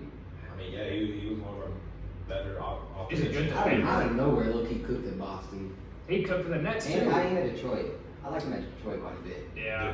Detroit playing on torn meniscus and still played good for him. And then they trashed him after he Yeah, left. for no reason. Like, Yeah, they should honestly retire his jersey. That's the last time he made the playoffs is when he got him there. That's why you only won like 9 games. But That's why your football team sucks too. look at the Lions. Just the Lions. But And your baseball team. I think that OKC has to make some offseason move, whether they win the championship this year or not. We don't need all those picks. We got to move something. I see everybody saying draft Jared McCain. We don't need to. We don't need another guard. They need bigs. They need a big to come off the bench behind Chet, or at least maybe let Chet play the four. There's 3 bigs that's hooping. You had the kid, you had Edie from Purdue. Mm-hmm. Yeah, what the Donovan kid Clingan, from though. The thing is, he And played so good that his listen, draft stock went Listen, up. I'm not saying the guy from North Carolina State. He's not crazy good. Yeah, I know. He's Yeah. not You think he crazy gets good. drafted? I But bet he listen, does in the second I round. wouldn't mind taking us. Yeah. Imagine us having our 7-7 or whatever Chet is called. Not 7-7. 7-1. 7-1 Chet, and then after that you got a big guy to come off, and he got some weight on him, like Charles Barkley. Like, He's like Kenny Lofton. I think we could use something with him. Dude, I've been seeing mocks that Boston's gonna draft Edie. I hope not. The thing is, Edie I don't want him. is just, he's a good defender because, like, He's tall. he's huge, he's like 7'5". Like, there's nothing you can do. Like, but outside of 5 foot, he's not scoring that well. But hey, imagine being in like like I said in the last episode, imagine being in a playoff setting and you have, let's say, Jokic can check out, and you have, Edie and DeAndre Jordan coming in. Like, that's a quality matchup that I would take. Like, I think more of, instead of drafting a big, I think they'll trade for maybe a veteran big already. I wouldn't mind a Clint Capella off the bench or something like that, because I think the Hawks are about to do some crazy things. They need to bring in Ayton. I don't trust DeAndre Ayton. Imagine, because the training a free agent this year. No, he's just gonna get traded. Dude, imagine, I know it's probably gonna sound crazy, but Trae Young on the Timberwolves with Ant and Cat. That might weirdly work. It would weirdly work probably, but I just don't see, because Ant's very ball dominant, so is Trae Young. Well, that's why it would work, because it forces Trae to make his shots. Because Bro cannot make shots. Like, he gets his points, but Bro will go 12 for 24 or 24 for 26. It'll force him to take more quality shots because they want the ball shot. Exactly. Maybe. That could be good. I just think the best fit for Trae Young is going to the Spurs. That's the honestly the best fit for him. It's the best fit for his career at this point. It's the best fit for Wemby's career. I would come to OKC at least once in his career. I wouldn't mind us getting Jeremiah Grant back. Yeah, I love Grant. That would be a good. His contract's so big though, because he signed that big contract in Portland. I wouldn't mind. We just need just a solid big to come off the bench. It doesn't have to be anybody like Drummond. I would take Drummond off the bench. That would be amazing. Honestly, y'all should get Rob Williams. He's just. I thought about that The one. thing is with Rob is the injuries. He's the last 2-3 years. It's hard for him to stay healthy. But when he is We haven't. healthy, You can say that about a lot of players. Go Though. on, maybe John Collins. I would take John Collins off the bench. I've been saying that because he averages over 15 points a game. So, and he's a lob threat. Him and Giddey would be good together. Lob threat. Him and Shea. I think we need to get Bismack or Gordon now. I don't want him. I think Gordon, unless OKC wins it all, I don't see Gordon re-signing. I see him just going somewhere, probably to chase a ring somewhere else. reunion in Boston. I don't think he ever goes back to Boston. Because that was traumatic. That's probably traumatized from That was being in Boston. Dude, after that happened, his whole demeanor just changed. Dude, I was watching it live. My demeanor changed. Yeah. Bro. I was like, I love the guy. Like Gordon Hayward fan, and then he just Like, falls. when he came in, he was so ugly. Now he's just so beautiful. That was so beautiful. And then obviously LeBron has a player option. If you're Bron, let's say they get swept, lose a series, whatever. Do you run it back again in LA, or are you out of there? That's the thing. We need to draft Bronny this year. Forget Jeremy King. Take Bronny. Get Bron off too. In the playoffs. Both off the bench. Come on now. Bron will go off the bench. No, he's not. Ah, bro. No, he won't. That'd be so good. That starting five would go Shea, J-Dub.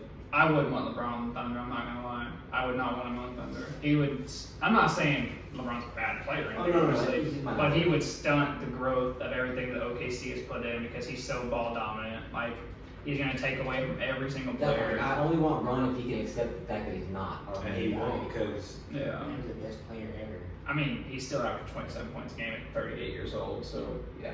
yeah, Let him go what's be. his shooting splits. They're not bad. He's shooting over 40%. So, and he shot 40% from three this year. But I think Bron probably leaves. I don't see him sticking around in LA. Honestly, I can see a Cavs reunion. I could definitely see him go back to Cleveland. I can see that. That wouldn't be a bad thing. I think he's He's gonna definitely wait. not going to go to Orlando. He He might- might retire before he goes to Orlando. He might just wait and see where He also said, hey, when the Hawks were projected to pick Bronny, he posted on his Instagram story with a little eyes emoji that you imagine Bron and Trae Young in Atlanta. That low key be nice. That would be interesting. Trae Young would have to not leave though. Well, I'm saying, it's a trade thing. So, but they would have to trade. I mean, you're going to have to trade for. I mean, Bron's a player option, so you're going to have to give him. I can see him signing a 2-year deal somewhere. He's not going to sign over a 2-year deal. You're not signing him. Because he still has a year left on his contract. So if you sign him for 2, you're getting him for 3. So I mean, 3 years that gives him enough time to play with both sons. I was about to say, do you think he gets to Bryce?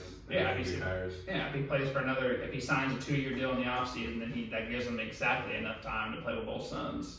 Because Bryce is going into his senior year this year, right? I thought he was a sophomore. No, I think he's going into his senior, or he's going into either his junior or senior year. But either way, it gives him enough time to play with both sons. But the Heat need to do something in the offseason. They need a different big besides Bam.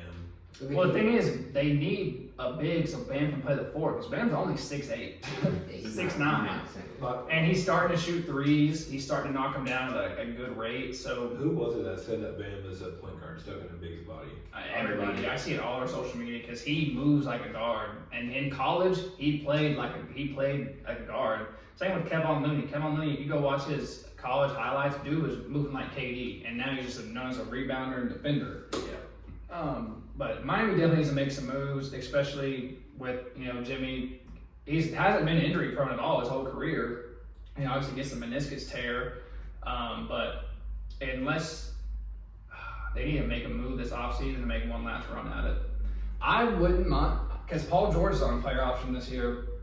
I'm Miami. I am going after Paul George. Yeah, that'd be nice. Or if I'm Philly, I'm going after Paul George, which Philly is his destination as of right now. If he leaves the Clippers, is his highest projected destination, and that won't win a championship. It'd be a good regular season team though, man. If Embiid stays healthy, Embiid, PG, Maxey, that's a crazy core 3 right there. A good defensive core 3. Just for Embiid to choke again.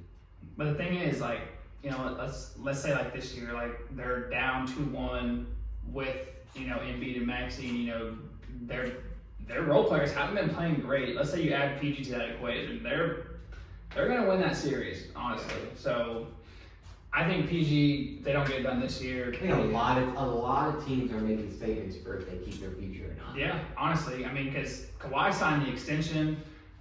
Russ is on a player option as well. James Harden's expiring, so the Clippers honestly have a statement to make. Like, it's either they go win it all, or you hope that everybody re-signs and you go run it back, which I don't think James Harden re-signs unless they win it all. I can see him going to just chase a ring somewhere else. What have you been doing? Him in Miami, him under Eric Spoelstra would be disgusting. He would definitely make James Harden's mindset even crazier than it already is. I guess he heard that over there, bust heads. No, because Eric Spoelstra don't play that. He butt heads with Shaq, or that was Pat Riley butt heads with Shaq. And you know what he did? He traded Shaq. So that's one team that I would not mess around with when it comes to getting developed, because Pat Riley and Eric just don't play around at all, and neither does Jimmy. So yeah, I think that'd be crazy. Miami just needs to pick somebody up. They had the opportunity to go get Beal, and honestly, it's probably a good thing they didn't, because he's been underperforming. They really missed on Dame. That hurt that they didn't get Dame. I really was hoping they would. It would have been. Man, you just dropped a game to him without Dame, without Jimmy, without Terry. So I don't care. I hate the Heat. It would have been awesome. yeah, but so we're gonna play another game before we kind of wrap things up. Y'all two are gonna have to say the same NBA player without any hints, just without any thinking. You have to say it at the same exact time. So whenever you're ready, I'm just gonna count down 3, 2, 1. You're gonna say an NBA player, and basically you're gonna have to track by what player that each person's saying, because eventually it's gonna lead to the player that you're gonna. You get what I'm saying? So whenever y'all are ready, y'all both got a player in mind. Okay, let's just do current. Let's say current. Right, no retired. Let's current players. All All right, you ready? 3, 2, 1. Russell Westbrook. What would you say? Kyle Lowry. That's such a big gap. Kyle and All right, Russ. let's go again. All right, 3, 2, 1. Jimmy Butler. You didn't say anything. Yeah, give me You have to be quick. You have to think about what they're saying. All All right, right. 3, 2, 1. Kristaps Porzingis. Oh, we're close. We're close. We're close. All right, lock in right here. Y'all ready? 3, 2, 1. Derek White. Oh. All right. All right, ready? 3, 2, 1. Hayden Pritchard. Oh! I feel like Nick's gonna throw a curveball right here. Yeah, Just I'm go definitely down. going to throw a curveball. I was trying to think of Celtics players. All right, 3, 2, 1. Right here. Horford. That's not. What'd you say? I was about to say Cold. I said Larry Bird. All right, I'm back. ready? I'm back. All right, ready? 3, 2, 1. Giannis. You didn't even say anything. I was trying to think I ran out of Celtics players. All right, lock All right. in. So we got Giannis. Giannis. Lock in right here. All right. 3, 2, 1. Damian Lillard. What'd you say? Thanasis. All right, we're still on Bucks players. All right, ready? All ready? Yeah. 3, 2, 1. Chris Middleton. Yes. All right, that was pretty quick. I'm not gonna lie, y'all got it quicker than I thought y'all would. I thought we I were thought we were gonna Celtics. I thought we were gonna get on Drew Holiday and bro pull out. I knew he was Larry Bird. Larry Bird was that was a rough one. Y'all got it in like, I'm not gonna lie, like 20 seconds. It was quicker than I thought y'all That would. was like 20 seconds. It was pretty quick. But hey, Drew Holiday, I should have definitely that. quick. I thought y'all was gonna get it on Tatum, honestly.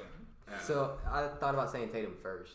Yeah, I thought that's what y'all both were gonna say, which is Tatum off rip. But Russ I thought and Lowry was such a gap. I thought he was gonna pull out an absolute curveball, so I was gonna Kyle Lowry. It's crazy that y'all closed the gap so fast with Russ and Kyle Lowry. Yeah, I went from Russ and Kyle Lowry to Kristaps Porzingis and Tatum. Yeah, Kristaps and that was a crazy pool.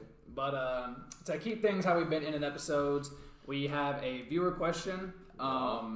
This one is from Harrison Whitehead. He's one of my friends. He goes to Oklahoma State.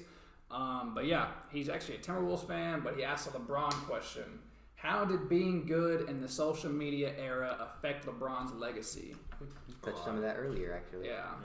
I think it did a lot because he was the best player for so long that it was just clip after clip after clip. And that younger generation, seeing that on social media, kept building that favoritism, kept building that viewership towards LeBron. Yeah. And I think that helped him a lot. Obviously, it definitely helped, but I think you take away social media, he's still going to be known as what he is known as, because social media didn't make him the player he is, but it definitely affected. I think you could say it affected a lot of legacies. Because I mean, so LeBron still rules the league with that. Yeah. But the fact that let's say because YouTube came out in 05, something like that, 06, somewhere in that area. So I mean, that's when LeBron really entered his prime year. So probably some of the first basketball highlights put on YouTube were LeBron highlights. I would say the biggest thing would probably be that you have to watch the games we hear our parents and our pops talking about. Oh, I remember having to sit down at a certain time to watch Michael Jordan play. Yeah, they'd sit down and watch the highlights only when they were on, when they were Sports on, Center. instead of just us casually seeing Bleacher Report, see him post or scary. I can look up on YouTube right now every single LeBron highlight ever. Yeah. There's this account on Instagram that's posting every single LeBron bucket every day. It definitely helped a lot with probably not his. It probably helped with his brand legacy. Yeah, not his basketball because legacy. It definitely helped his. It helped every player. It definitely helped him being labeled as a king. But also people liking and hating him though. It's just it's all. Because if people get tired of seeing him over and over. You have to be hated on to be great. Yeah. It's just the truth. And if you have haters, that means you made it. He obviously got paid more. We have haters. Yeah, I was about to say we have haters right now. Yeah, we got haters, but guess what? We up. But because of you guys. Yeah. Thank you again. But yeah, I think LeBron's legacy, his brand legacy, was affected a lot with social media because, like I said, you can literally look up. Bro got his own school. He supported a school. So, think about if there was social media, if everything like this happened in let's say 1990. Think about how much people would. The most viewed highlight would probably be a Jordan highlight, honestly, because. Probably Jordan's game winner. Because people would stream that over and over. I mean, they do now. But think about if it came out in 1990 and you were able to search up in 2 seconds, Michael Jordan highlights from last game. You can get on YouTube and watch full games from LeBron's finals runs. It's crazy. I sat there. I watched Game 6 when Ray Allen hit the clutch shot the other day. The full game. It was like 2 a.m. I just watched the full game just so I could hear back out to Allen his 3-pointer bang. And we grew up in this era. I remember going into 8th grade, grabbing a computer out of a little computer. Grabbing a Chromebook. It was what was it? It started with an A. It was made by Google. Adobe. It has an A and a Z. Yeah, I know what you're talking about. It has that little red button. The Asus, and you can move the red thing for a mouse. That was terrible. But going in there, just going on YouTube, looking up highlights, playing 2K and P Central. Trying to build the best team out of packs. Growing up in this era made basketball so much more popular. Yeah. And LeBron on Twitter, that boosted him a lot too. Yeah. Because LeBron was crazy. He's a Twitter demon. He is a Twitter demon. Yeah, LeBron, if you go back and look at his Instagram posts, he got some of the most memorable Instagram posts ever. My favorite, everybody's favorite is usually the up before school watching little Tom and Jerry. Mine is him in the car at nighttime, and he's just like put like a poetry on there, and it's basically like talking about how depressed he is. He's like, what's my purpose while I'm still here? Like shit like that. I'm like, oh my, you have won 2 rings by this point. What do you mean? What's your purpose while you're still here? Go donate some money. You rich. Like it's so funny. And Giannis is an Instagram comment demon. If you go look at his wife's post, he be commenting some freaky things under there. One of them, she was in Paris for like a week, and he's like commenting like eggplant emojis under her post, saying like, can't wait to get home so you can see the freak. Like, and then the Instagram live where she borrowed that bell. Well, he said it in a post interview. He was like, Greek freak. Yeah. I'm not just a freak on the court. A freak in the sheets. Like Giannis, come on, bro. No, KD on Twitter. KD a Twitter demon.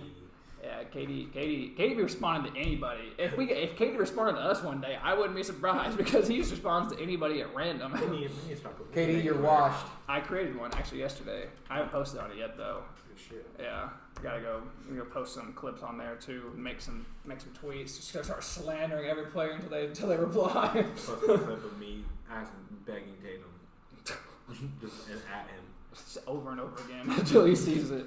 But yeah, LeBron's legacy was definitely affected in different ways by social media. I mean, Wemby had the most viewed highlight of all time on Bleacher Report this past year, which is insane. It's his first year. Yeah, I mean, honestly, like if social media wasn't a thing, we wouldn't have known who Wemby was until the draft. You wouldn't know about foreigners like that. You wouldn't think about having to watch or read the newspaper to find out if somebody's got traded or not. Like, imagine the KD leaving the Thunder to go to the Warriors, and you gotta wait a week before the paper comes out, or you gotta catch Sports Center at 7 p.m. to see that. Dude, I remember waking up in the morning. Feel like P Diddy? Ain't no party like a Diddy party. That's what Brian said that on social media. or late at night trying to sneak out of my room because it was my bedtime to watch Sports Center Top 10. Yeah. Sports Center Top 10 while my dad watches it before he goes to bed. Or like Monday Night Football. Yeah. Because you had to watch it because there was no other way to watch it. Yeah. Until it came on like HD Sports Mix like a week later. Yeah. Yeah, one of my favorite hypotheticals on social media is imagine you didn't know any sports news until the season started. Imagine you a Thunder fan in 2016. You're like, man, we about to run it back. We about to go crazy this year, and it's first game of the year against the Warriors. And who is that? It's starting small forward for the Golden State Warriors, Kevin Durant. I'd be like, what? I'd be tweaking. Or imagine you a Cavs fan. I would have burned the building. Imagine you a Cavs fan and LeBron leaves and you don't know until the game starts. Dude, no. There's so many LeBron went to Miami. The first game in OKC, if that happened and they don't see Kevin, they would have rioted. You don't know how many beers would have been thrown. We'd have burned the city down. It would have been bad. Or imagine back in the 90s, you a Bulls fan, you just come off another three-peat, and you're like, man, we about to go get the fourth one. You see the starting lineup? Who is that? Where's Jordan? Where's Jordan? And then you watch MLB. It's You go to baseball next why day. is he over there? You're over in Chicago. Bro's retired. Imagine, and then you turn on the TV at 0-1. He's in a Wizards jersey. You're like, what? There's so many different ones. It's ridiculous. Imagine being a Yeah. You want to talk about Michael Jordan being the GOAT? What about his Wizards year? Listen. He's still average. How did he do on the PGA Tour, huh? Listen. I bet he better gamble than LeBron though. I bet he can swing a baseball bat better. Otani's a good gambler. Shout out him. He definitely, his he definitely manager. framed his translator. His manager. Bro caught a stray. Trade I still can't imagine that. Just wait until the season starts and you got to see who's on your team. Dude, I'd be so mad. That'd be it'd be at the same time it'd be so entertaining. I would being a Celtics fan. If you guys are happy, I plan on signing here next year. Season starts. He's like, "Where's Kyrie?" It's the most stressed. When did we get Kimba? 2 or 3 months of my life. Oh, it would be you would be stressed from June or as soon as your team season to October. Dude, think about how giddy the NBA players would be like, ooh, I can't Can we say it's on my team? The thing is, like, they're the only people who would know. Like, exactly. LeBron would be out there like, hey, y'all. They show up to practice, KD just gone. They got Raymond Felton. Hey, what's this guy doing here? Where did fat ass get here? We got, and then the year later, like, we just have PG and Melo. Like, Melo what? Nah, and like Jimmy to the Heat, like, Yeah, just being like, Jimmy Butler. weren't you in Minnesota? Like, no, that's so crazy. I would spaz. I would hate life if that's how it worked. Like, imagine Brady when he retired and then he popped up in Tampa Bay, like, a year later. Like, I'd be tweaking. Him and Gronk both pop up in Tampa Bay, first game of the year. Kawhi leaves. Kawhi leaves the Toronto. Raptors. They win a championship, man. We can't wait to run it back. Yo, is that Kawhi in a Clippers jersey? Nah, I'd tweak. That's so crazy. When Chris Paul went to OKC. Oh, I would be crazy. Like, I was surprised anybody's an OKC fan. The Pelicans, when they lose Boogie and Davis, just everything they had. Their whole team just collapses. No, the Rockets whenever they lost Harden. No, it would be so bad, dude. I couldn't do it like that. It'd be. But they lost him in the middle of the season, so it'd be a little different. No, dude, I still can't imagine how Celtics fans felt opening night. Like, man, let's go. We got Gordon Hayward. We got Kyrie. Snap. Gordon goes down. Kyrie goes down a month later. They're both gone. It's like, all right, Terry Rozier, let's lock it in, big dog. Jaylen Brown with the afro, man. Come on. Yeah, that high top he had was nice. I don't like his braids. To bring the high top back, his braids are too tight. He'd be stretching that forehead out. But kind of wrap things up. Can't wait to watch.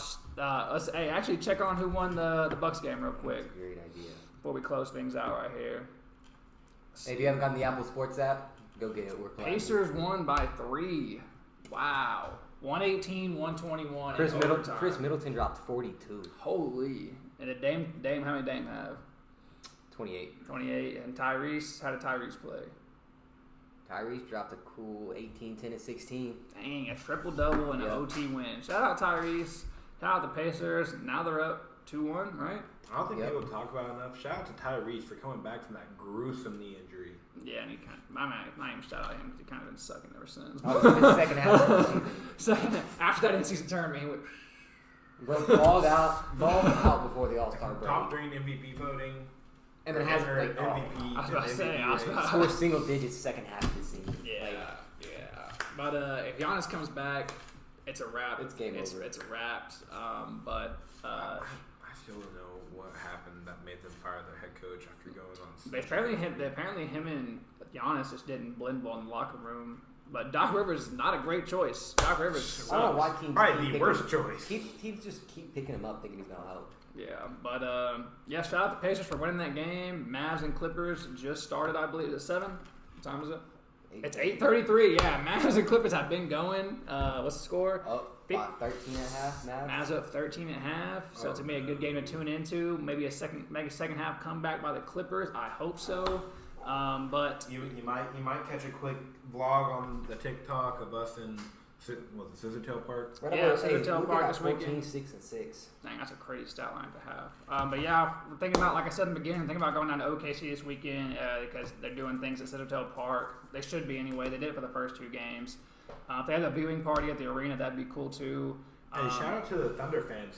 Back to back, making the half-court shot for 20,000. That's nuts. Mid-First Bank is in shambles right now. They're going to cancel their sponsorship with the OKC. You're giving out $40,000, well, probably 30,000 for taxes, but still. Hey, I got it on video. All I'm saying, I knew. It's like LeBron, whenever he said he knew who was it that was going to drop all those points. Oh, when he said he knew Kobe's going to drop 81. Yeah, I knew he was going to make the half-court shot. I started recording. Yeah, but so keep an eye out for that vlog. It could be put out, could not. Haven't decided yet. We'll definitely post it prior to it if we do. Go watch the Game 2 vlog. Yeah, go watch the Game 2 vlog. We'll probably if we go down there, we'll get some interviews in with some fans. But Get yeah, some people barking. Yeah, definitely got some exciting things coming, like I said. But yeah, go check out Brandon's channel again. He's been a huge supporter of us. Can't wait to get that collab done. But to wrap things up, for the Foul Line, I'm Connor. That's Wyatt. And this is Nick. Yo. We'll catch you on the next one.